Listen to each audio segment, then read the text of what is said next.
জগতৰ পৰম কাৰণ তুমি শুই হৈলাই আখি অৱতাৰ তোৰা দেৱ দুই দুষ্ট কদন দিবা ভকতক ৰক্ষা কৰি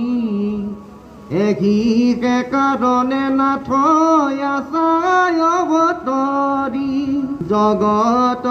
তুমি সুহৃদ বান্ধৱ নাহি শত্ৰু মিত্ৰ ইয়াৰ তোমাৰ মাধৱ জগতকে সমভাৱে আছা ব্যাপী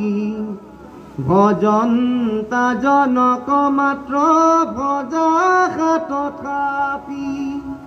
কৰিও কয় গাৱে মই তদুভিত